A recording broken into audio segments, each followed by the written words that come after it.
Dicen que el destino te alcanza cuando menos lo esperas, y esa mañana me alcanzó sin avisar. La carretera entre San Luis Potosí y Guadalajara se extendía recta bajo un sol blanco y seco, como si el mundo entero estuviera dormido. Eran las 10:20 de la mañana, ni un alma a la vista, ni un sonido más allá del rugido del motor y el crujir de la grava en los neumáticos. Ese silencio raro, que hasta de día se siente como un vacío, me recordó lo solo que estaba. Y justo cuando pensé que el camino sería tan monótono como siempre, algo cortó mi respiración. Un bulto en el costado de la carretera, una figura quieta, sin moverse, como si la luz del sol no la tocara. Frené de golpe, con las manos sudando en el volante y el corazón latiendo rápido. Apagué el motor y el silencio se hizo más pesado. Bajé con la linterna, por costumbre, y el olor a diésel mezclado con polvo caliente me golpeó en la cara. Di unos pasos y entonces la vi. Era una mujer, descalza, con la ropa desgarrada, la frente partida y una mirada que parecía gritar algo que no entendía. «No puedo quedarme aquí. Por favor, llévame contigo». Y aunque no sabía nada de ella, su voz me hizo sentir que dejarla ahí sería peor que cualquier riesgo. La ayudé a subir al camión sin hacer preguntas. Tenía los pies sucios, las manos temblaban y su cuerpo entero parecía querer desaparecer dentro de sí mismo. Le ofrecí mi chaqueta, la misma que me acompaña desde hace años, manchada de grasa y café, pero que abriga más que muchas palabras. No me miraba, solo se acurrucó en el asiento del copiloto como quien intenta esconderse del mundo. Cuando le pregunté su nombre, dudó unos segundos y dijo: «Puedes llamarme como quieras. Hoy ni yo sé quién soy». Y esa frase me siguió el resto del camino como un eco en el pecho. Antes de seguir, quiero pedirte algo si estás escuchando esto. Déjame un comentario diciendo desde qué parte del mundo nos estás acompañando. No lo pido por curiosidad, sino porque cuando uno anda solo en la ruta, saber que hay alguien del otro lado, aunque sea leyendo, da calor en el pecho. Somos muchos los que vivimos en movimiento, y compartir un pedazo de historia puede ser la forma más simple de no sentirnos tan lejos. Ahora, volviendo a ese día, puse el camión en marcha de nuevo, pero algo había cambiado. No era la carretera, ni el clima, ni el motor. Era esa presencia silenciosa a mi lado. Y el silencio, cuando es así, pesa como plomo. Intenté no mirar demasiado, pero era imposible no notar cada detalle. Tenía los labios partidos, el cabello sucio pegado a la frente y un hilo seco de sangre que le cruzaba la ceja. Pero lo que más dolía ver eran sus manos. Se movían sin parar, como si estuviera rezando o peleando con recuerdos que no quería soltar. No hablaba, no lloraba, no pedía nada. Solo iba ahí, sentada, agarrada a sí misma. Yo la miraba de reojo y me preguntaba qué clase de infierno había dejado atrás. Algo dentro de mí decía que si ella hablaba, iba a romperse. Y si se rompía, no iba a haber forma de juntar los pedazos. Pasamos kilómetros en ese silencio espeso. La radio estaba apagada. Ni siquiera el chillido de los neumáticos lograba tapar el peso que llenaba la cabina. Fue recién cerca de Irapuato, cuando decidí parar en un viejo paradero que conozco desde mis tiempos mozos. No por el café, que es pésimo, sino porque el dueño me deja usar la cocina si le sonrío. Esa vez preparé yo mismo un café de olla con canela y piloncillo, como lo hacía mi madre en tiempos duros. Cuando se lo di, ella lo sostuvo con ambas manos, como si fuera un tesoro caliente. Y fue ahí, sin mirarme directamente, que murmuró algo que no voy a olvidar jamás. «Gracias. Es la primera vez en mucho tiempo que alguien me da algo sin esperar nada a cambio». Me senté frente a ella, sin decir nada. Solo la observé mientras soplaba el vapor de la taza y sorbía a tragos lentos, como si tuviera miedo de que se le acabara. Durante unos minutos, lo único que se escuchaba era el sonido del café moviéndose y el golpeteo suave del viento contra la lona del camión. Pero entonces, como quien lanza una piedra al agua quieta, ella alzó la vista y me preguntó: «Si te pidiera un favor, uno de verdad, ¿lo harías?». Esa frase no venía de una charla cualquiera. Traía peso, traía historia, traía algo que no se decía con palabras. Y por dentro sentí que algo, no sé qué, estaba a punto de cambiar. Asentí sin pensarlo mucho. Supongo que en el fondo, todos los que vivimos en la ruta esperamos que alguien nos pida algo, que nos dé una razón para parar. Entonces ella me dijo que necesitaba llegar a un sitio cercano, pero que no podía decirme qué había allí, que no se trataba de un lugar turístico ni de un hogar. Era otra cosa.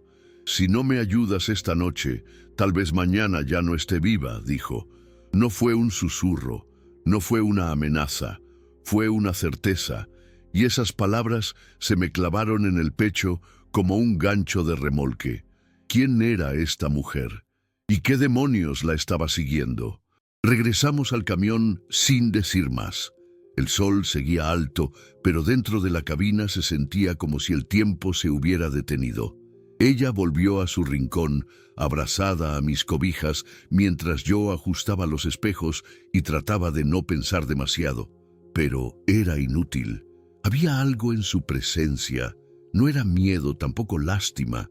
Era una especie de compasión mezclada con una sensación rara de protección, como si el universo me hubiera puesto ahí para cruzarme justo con ella, y entre el crujido de los engranajes y el rugido del motor al arrancar, supe que ya no estaba en una ruta cualquiera.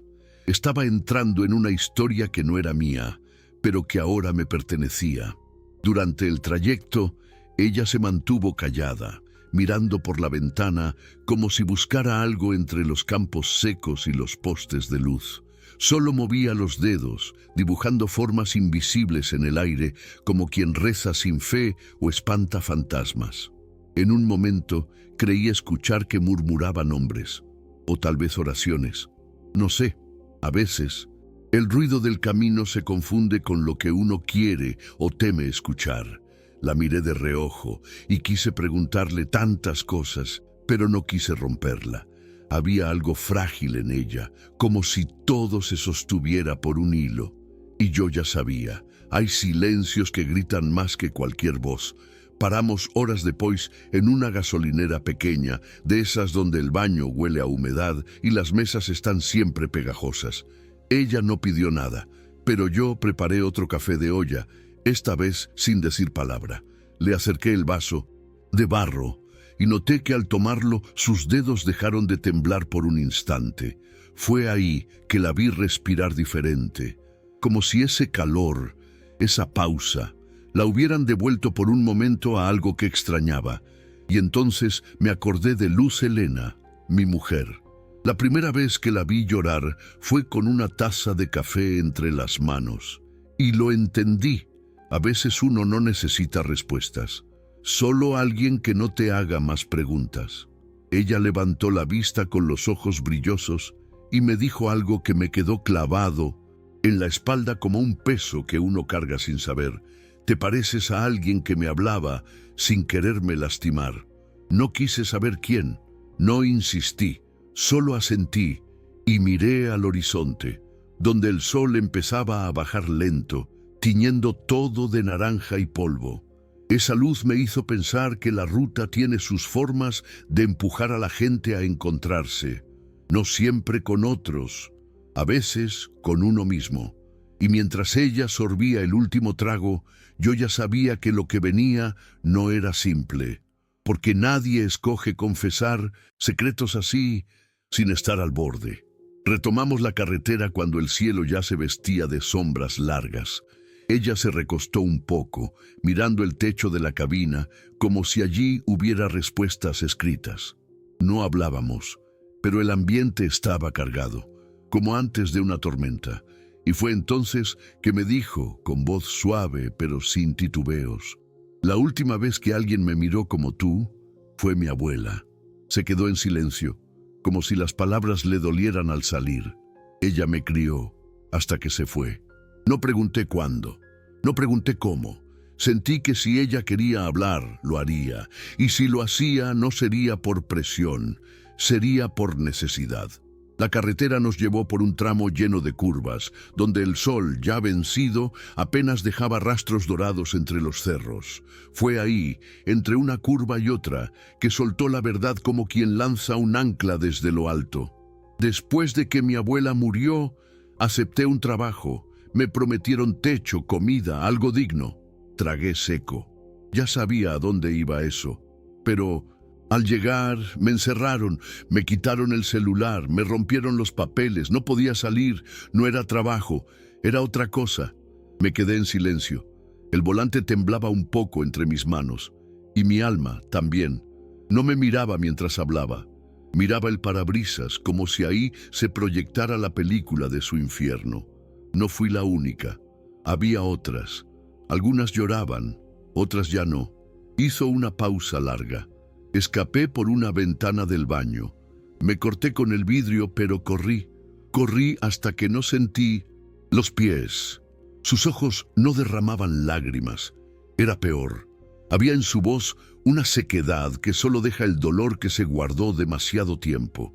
Pensé que me iban a atrapar. Pensé que me iban a matar. Y de pronto volvió esa mirada. Esa que vi la primera vez.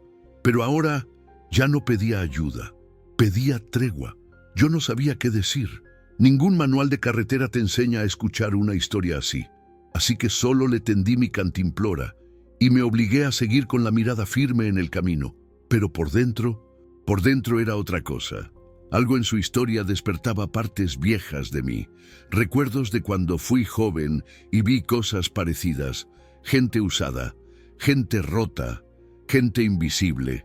Y tal vez por eso, sin pensar, sin planear, sin razón lógica, tomé una salida que no estaba en mi ruta.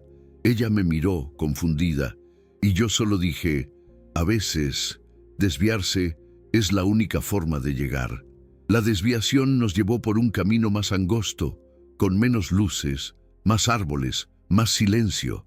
Era como entrar en otra dimensión.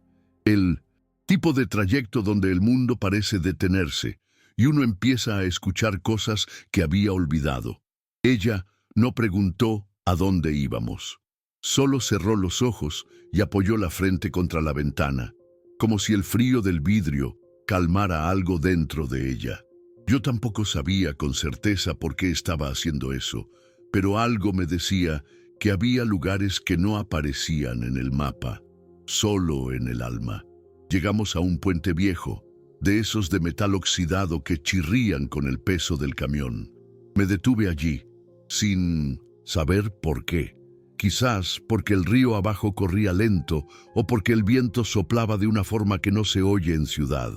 Ella bajó sola, caminó unos pasos y se apoyó contra la baranda.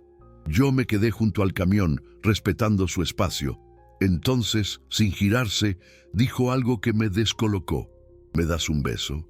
Me quedé mudo, y antes de que pudiera reaccionar, añadió, no uno de deseo, uno que me recuerde que todavía estoy viva.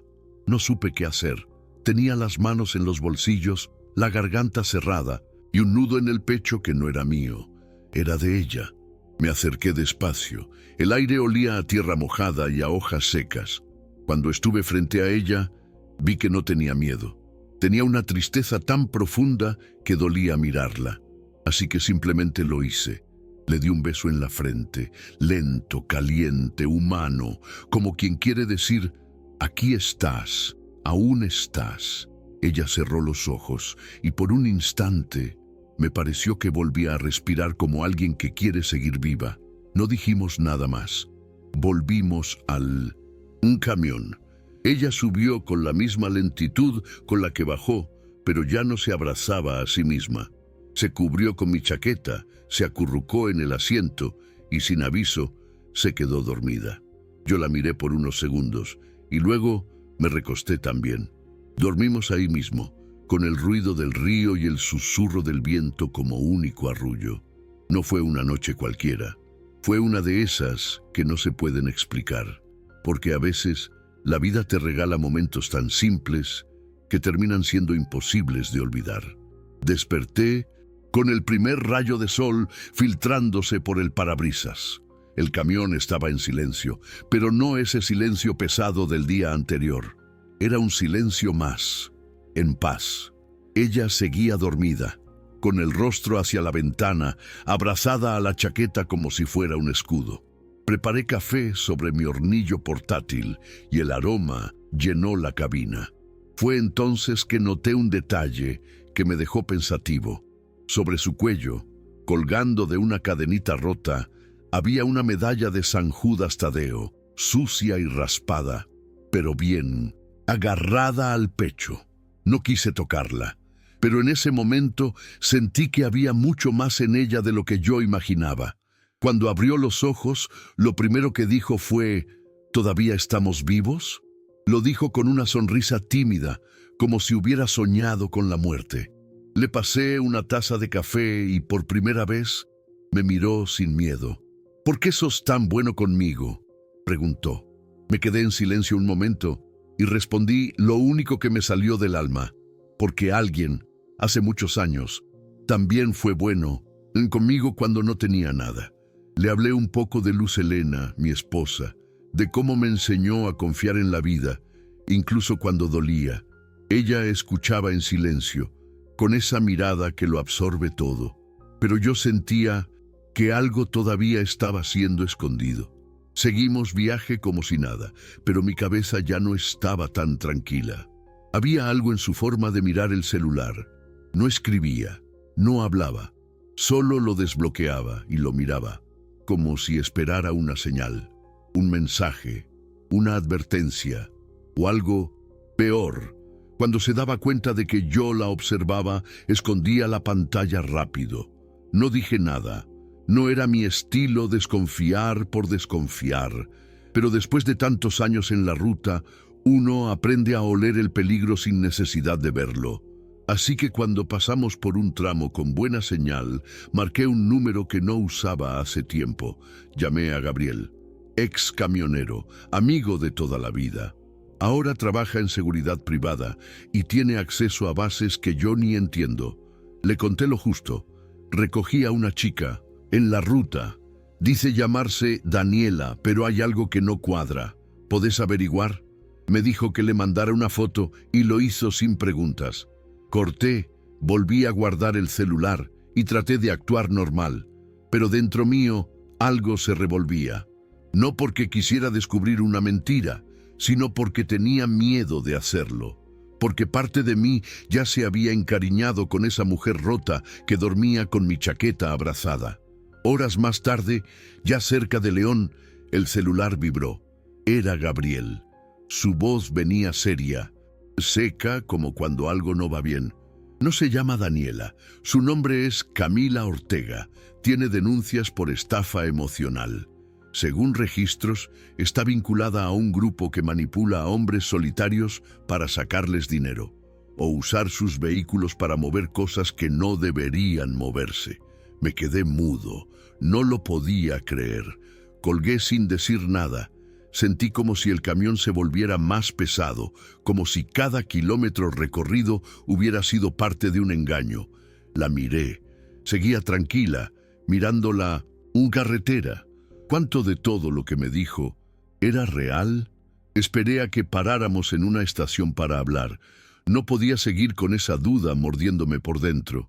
Me bajé primero, serví 2 cafés, y cuando ella bajó, la invité a sentarse conmigo en una mesa apartada.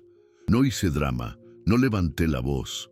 Solo le pregunté, mirándola a los ojos, ¿quién sos en realidad? Ella bajó la mirada. No lo negó, pero tampoco lo confirmó. Solo dijo, no soy Daniela, ni Camila. Soy alguien que ya no sabe quién es. Me enseñaron a mentir, a sobrevivir, pero con vos quise ser otra persona.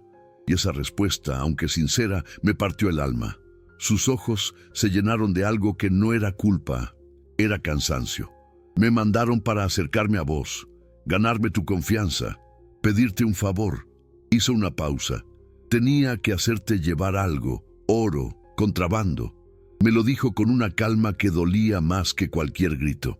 Pero me detuve porque me miraste como nadie me había mirado en años, como si fuera alguien, no una herramienta. Me quedé callado. Miré mis manos sobre la mesa manchadas de grasa y años. Nunca me había sentido tan viejo, tan vulnerable, y sin embargo, algo dentro de mí se negaba a rechazarla del todo. No sabía si creerle, pero quise probar una cosa. Me levanté, fui al camión y volví con un pequeño paquete envuelto en tela negra. Lo había encontrado en un compartimento oculto días antes, pero no le había dado importancia. Lo puse frente a ella y dije: «Tomá, haz lo que quieras con esto. Si lo devolves, voy a creer que dijiste la verdad. Si te lo quedas, solo espero que no le hagas daño a nadie». Ella lo miró como si fuera un espejo. No lo tocó. No dijo nada, pero en su silencio supe que lo había entendido todo.